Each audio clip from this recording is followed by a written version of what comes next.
Hey there, YouTubers. Alright, so in this video we're going to compare the Intel Core i9-10850K to the AMD Ryzen 7 5800X. Now, eventually I will have one of these on hand. For now, though, it's only available to the big shots of YouTube, which seems to be pretty limited, unlike the graphics cards that NVIDIA put out to just about everybody. And some of the folks, I was like, how the hell did that guy get it over my collection of channels? But that's another story. I don't hold a grudge, right? And the mere fact that here we are, at least a month from some of those NVIDIA graphics cards that came out, and I didn't get one still, and I can't buy one. All right, so price-wise, these are going to be priced pretty similar, and let's look at where these rank. All right. So you've got the 850K supposedly 5th ranked here, and this guy is 8th ranked, which, you know, pushed out some of the CPUs that I personally own that are no longer in the top 10. So I don't believe either one of the, well, this one definitely doesn't come with a CPU cooler. I don't believe this one is either, which is probably a good thing. These things are so loud. The Wraith coolers that came with the Ryzen 9 3900X. I'm not a big fan. I replaced mine immediately. Gaming score, Intel, baby. That's what I'm saying. And surprisingly, the workstation score is higher. We'll look into that a little more closely. Single core score. Now, this is what I don't really get. This blows it away. So, how is that?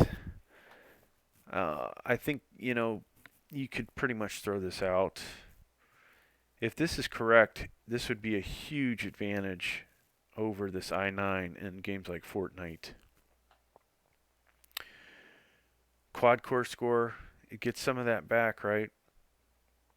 Not that much, though.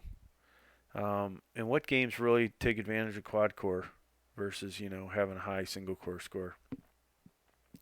It's a good question. Down here, huge advantage to the i9-10850K. I wasn't expecting this, to be honest with you. I was expecting these to be a little tighter. Overall, this is in no doubt, in my opinion, the i9-10850K is superior to the Ryzen 7 5800X for most things, right?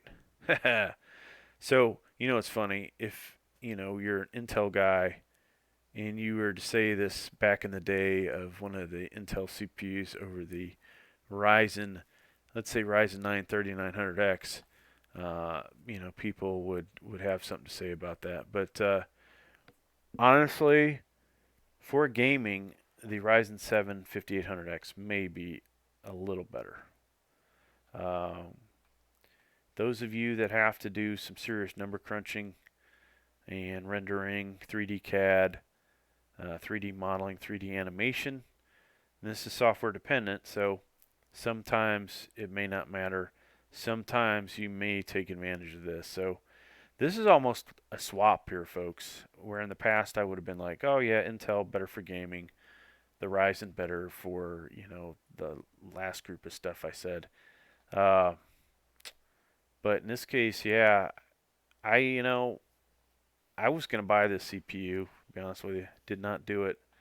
And now I have my doubts, right?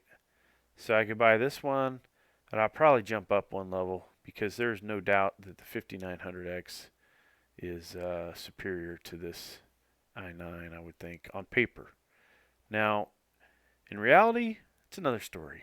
There could be some things that, you know, cause the Ryzens not to be as good. Hey, thanks for checking out my video. I'm going to be doing a bunch of these, so be sure to watch them and comment. Thanks.